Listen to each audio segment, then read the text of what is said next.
Hello, dear listeners. Today's story is Read the Signs by OpinionatedIMO. Be sure to hit the thumbs up if you like it, and subscribe for more. Enjoy. Ominous warning signs were everywhere. Seek shelter, they exhorted in large, bold lettering. Added to light poles, traffic signs, and displayed on the sides of prominent buildings, they attracted a great deal of attention. Like most people who saw them, I had no idea what was going on. My immediate reaction was to look skyward for a quick glance at the weather. Unfortunately, it bore no hint of an upcoming tempest. I checked the weather app on my phone.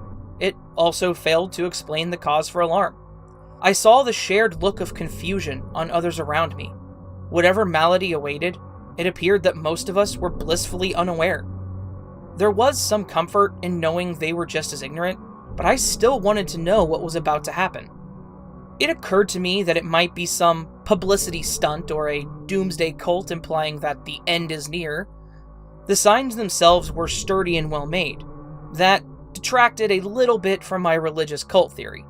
Their urgency to stir up an immediate panic wouldn't usually afford them enough time for professional-grade signage to be manufactured. The sheer volume and quality of these signs suggested organization and considerable patience. A web search revealed identical warnings displayed in several other places, all with equally mysterious origins and unknown meanings. There were even some speculation blogs discussing them. I skimmed a number of these discussion threads and realized the commenters had no more of an idea of the truth than I did. It was a pure guessing game. The authorities I spoke with had a grim assessment of the unknown entities who placed them throughout the city without official sanction or apparent need. It was viewed as a probable hoax, but the very nature of warning signs were considered a potential threat.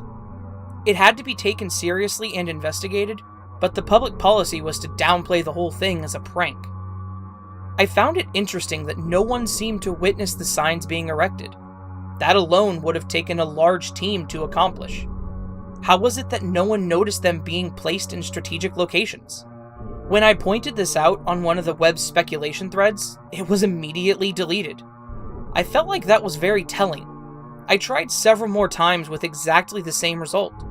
Whoever put up the mystery signs were also able to delete my posts.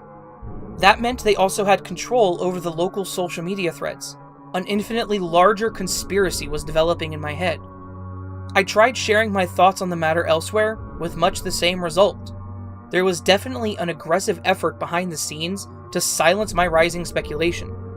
I surmised that others were probably being censored in the same way, but I had no means of verifying it.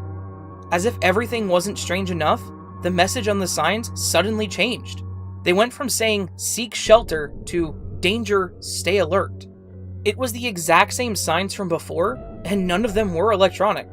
They were old-school signs made out of conventional materials.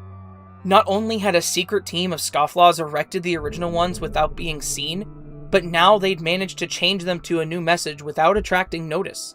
It was baffling, and more than a little bit spooky. The handful of people I managed to engage about the odd phenomenon were either disinterested or hadn't even noticed. I think I was almost as alarmed by their newfound apathy as I was over the impressive feat of the signs being changed unseen. I drove around town hoping to catch one of the unknown pranksters in the act, but all of them were already switched over to the new phrase. Whatever their purpose for the elaborate effort, it was impressive to witness from an organizational standpoint. It definitely intrigued me to investigate further. Without any other options, I pulled over to the roadside and examined one of them up close. It had an ordinary galvanized steel post buried deep in the ground, with a couple of bolts affixing the reading surface to the rod. The large letters were embossed into the metal like an oversized license plate, painted bright white to contrast with the familiar green background color. Honestly, it looked like official signage information you'd see from the road department. The back bore little identification, other than a strange sticker that said, "Think, I know you can do it." I was taken aback by that. It didn't seem like it belonged. As strange as it might have seemed, it appeared to be personal.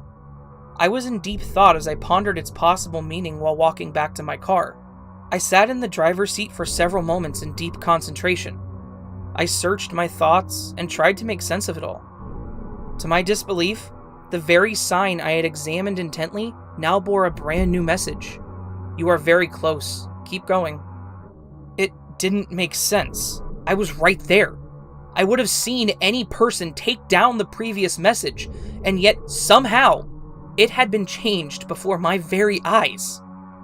I started to get back out to figure out how they had switched the sign, when my seatbelt wouldn't let go. I pressed the release button a dozen times. It felt like it was determined to stop me from getting up. The harder I pressed on it, the more it resisted my efforts. I became restless and agitated. I fought hard to escape the restraint, but it was impossible to break free. Looking up, I saw the sign was once again revised. I was totally befuddled. It wasn't possible, but I saw it with my own eyes. You are on the home stretch, Brian. Wake up. The sign itself began to fade. The roadside in my car disappeared completely from view. I found myself surrounded by loving, familiar faces that I couldn't immediately place. My thoughts were filled with all the vivid colors and scents that I was suddenly aware of, lingering in the air. I struggled to rise up and make sense of it all. The unexpected transformation took my breath away. You've been in a coma, Brian. Your body is weak from inactivity. Don't try to sit up yet, okay? We have you temporarily restrained for your own safety until you were back with us. We had the idea to try a radical new technique to help you come out of it. Dr. Reynolds gave you a series of hypnotic suggestions and signs to decipher. It looks like you were able to follow his clues back to lucidity. This is so amazing. Welcome back.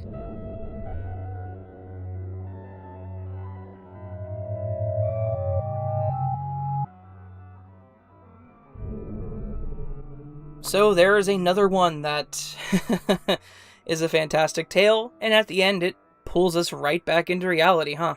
I hope you guys enjoyed that one. I actually quite liked that story, and I think that OpinionatedIMO, they wrote a fantastic little story here, so I really hope you guys enjoyed it. If you did, do go to the link in the description where it's sourced, and if you're on Reddit, let them know that you liked the story. They're a fantastic author, and I really appreciate them letting me read this story, so... That all said, down in the description there are also links for my Twitter, my Reddit, my Facebook, and a link for a page for you to submit your own story for me to read. Please take advantage of that. I would love to read some stories from you guys. If you enjoyed the video, please do consider giving it a thumbs up. Also, please consider subscribing to my channel. I'm trying to hit that 300 mark now. We're well on our way, which is awesome. I can't believe that that's happening so quick. Also, if you enjoyed it, please do leave me a comment. Just let me know how you're doing. I'd love to talk to you.